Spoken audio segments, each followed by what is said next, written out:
Thanks very much. I promise I won't quote Keynes or indulge in any conspiracy theories, so it'll be a very mainstream presentation.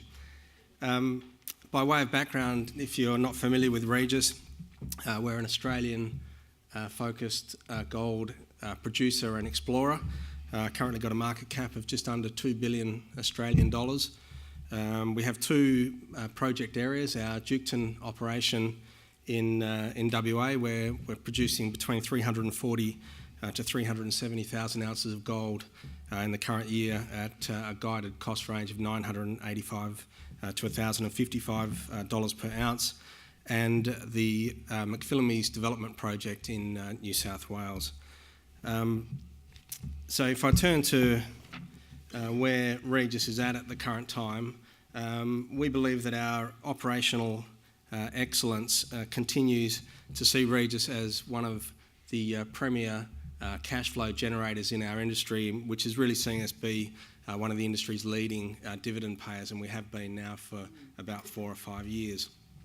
Despite, I think, some perception, we believe that our exploration effort at Duketon has really only scratched the surface, and we're now, over the last 12 to 18 months and going forward, really focusing on the depth extension of these deposits, where we believe that there's a great geological opportunity to take these mines deeper and to extend mine lives for a long time to come. And we also believe that there's very significant value to be unlocked through the permitting maze of New South Wales with our McPhillamys project. Regis last year produced some 361,000 ounces of gold at an Australian dollar all-in sustaining cost of $901 per ounce, so very much in the lowest quartile of the Australian industry. Over the last 3 years, we've given cumulative production guidance of 910 to 1 million ounces of production, and against that we've delivered 990,000 ounces, so right at the top end of our production range. Our all-in sustaining cost guidance over that same 3-year period was 960 to 1,040 Aussie dollars per ounce, and again we beat that quite comfortably, delivering a cost of $923 per ounce for that 3-year period.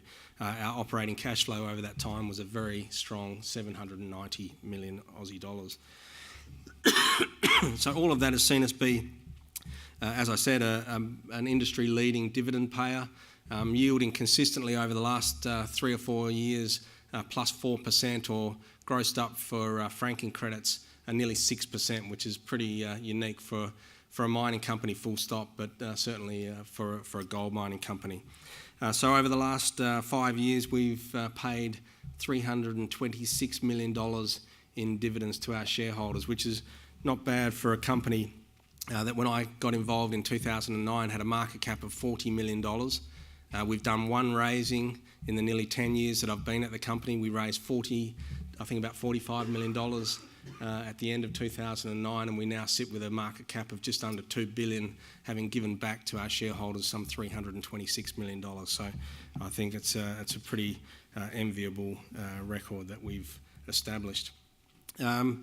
In terms of the Duketon project, I want to focus today on the underground depth potential, as I mentioned, but I also believe it's important to note that we believe that the open pit extensional opportunities are far from finished at Duketon. Over the last 3 years, we've more than replaced the greater than 1 million ounces of in situ production through discovery, extension and acquisition. It's also important to note that our reserves are estimated at a very conservative 1,400 Australian dollar per ounce gold price, which gives us very significant leverage to push these pits deeper and extend them as we go forward, particularly given our very low operating cost base. And we do believe that there's still numerous close to surface targets on our large tenement package, which all sits within 40 kilometres of 10 million tonnes of milling capacity. But what I want to focus on today is the underground and depth potential, where we've just recently approved the development of our first underground mine at Rosemont.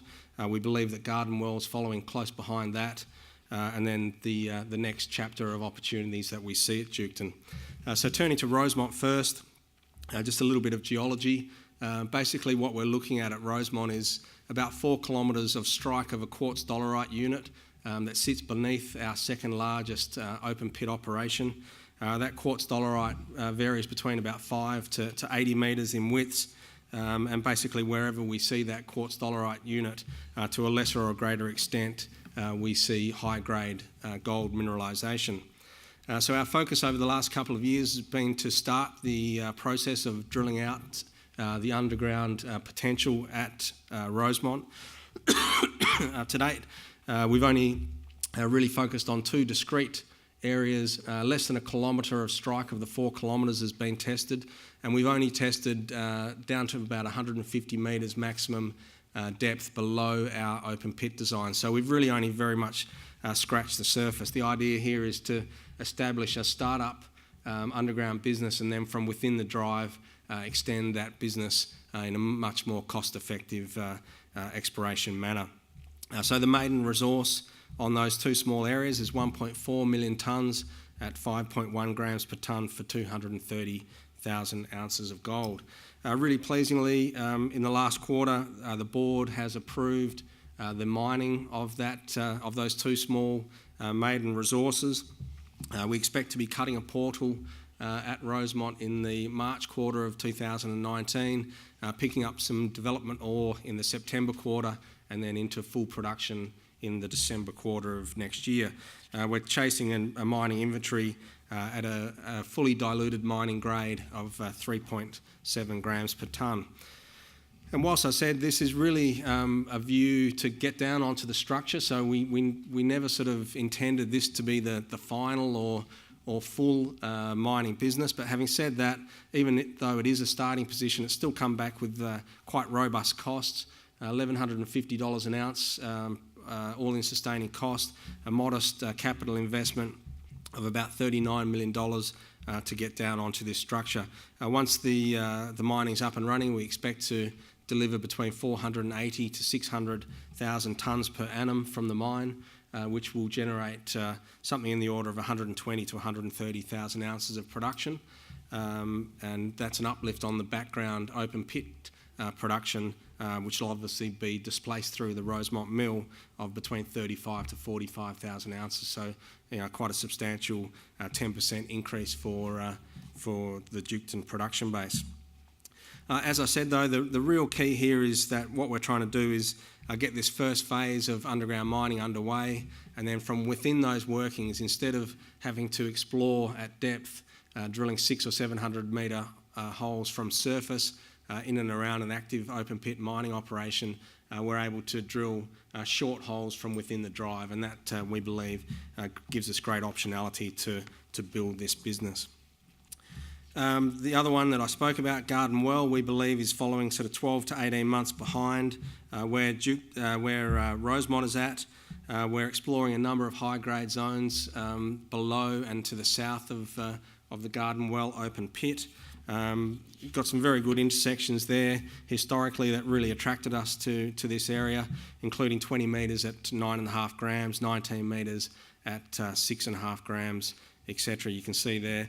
Really the plan here is to infill the mineralisation, test for continuity, and hopefully extend that mineralisation with a view to quoting a maiden resource on this one in FY19, and then following on with the same sort of mining studies that we did at Rosemont.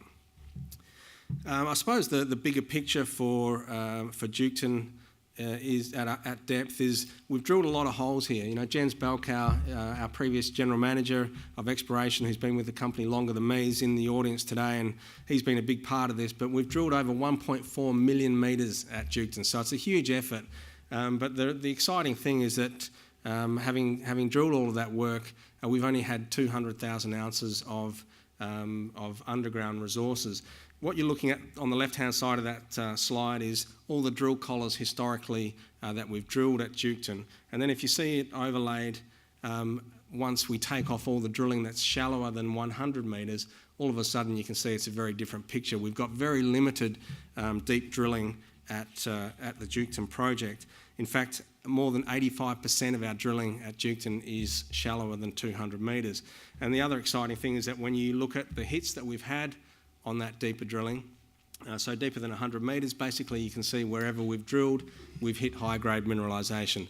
Same story, deeper than 200 metres, suddenly there's very little drilling, but wherever we have drilled, we're still hitting high-grade mineralisation, which gives us the great enthusiasm to push this opportunity going forward.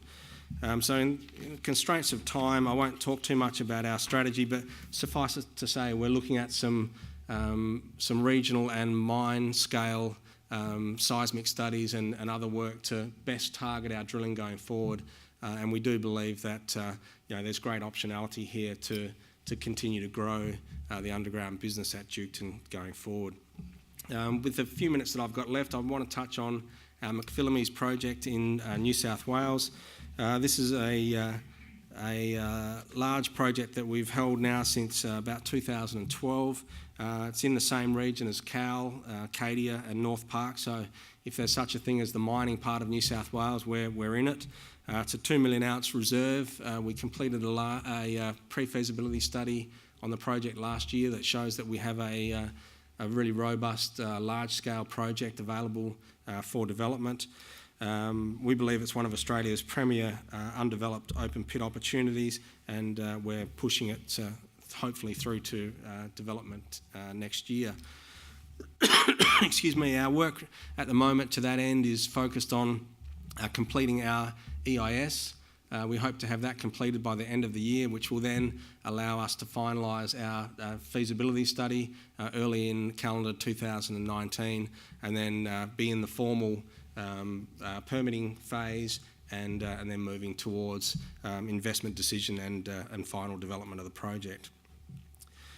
The other project that we really like in New South Wales, and I think this will be seen in the fullness of time beyond my tenure as a fantastic acquisition for the company, the Discovery Ridge project that we bought in 2015, and this will be seen, I think, very similar to the Gloucester acquisition that we made for Duketon, where we bought a stranded asset that is now producing off a reserve base of about 300,000 ounces. This one we paid $3.5 million for. It's a stranded asset only 32 kilometres away from McPhillamys. It's got a 500,000 ounce resource. We spent the last few quarters infill drilling the resource there and getting very good confirmatory results.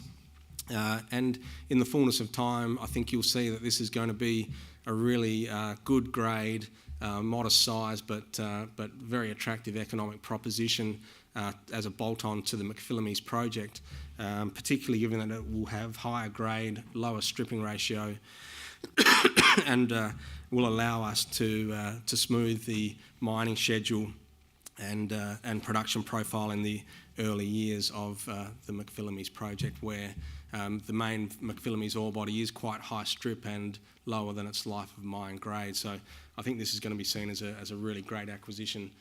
We're pushing very hard to get it into reserve, and then hopefully develop it as quickly or as close to the startup of McPhillamys as we possibly can.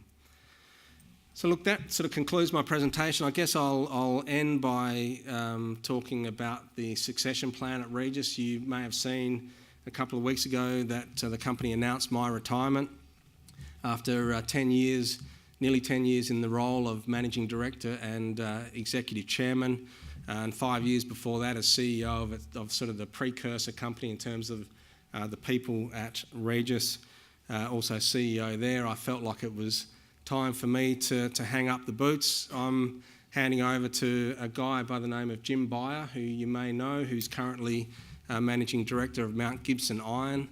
He's got a long history of experience in the gold industry. He was previously General Manager of the Boddington Gold Mine, which is one of Australia's largest gold projects, and also the high-grade Pajingo underground mine. So we believe he's very much the right guy to take the company forward, particularly given the underground opportunity that we see at Duketon. And we interviewed a lot of people, and the thing that we really liked about Jim was that we felt he had the same sort of can-do, low-profile, get-on-with-business type culture that's made Regis the very successful and I hope humble company that we have been over the journey.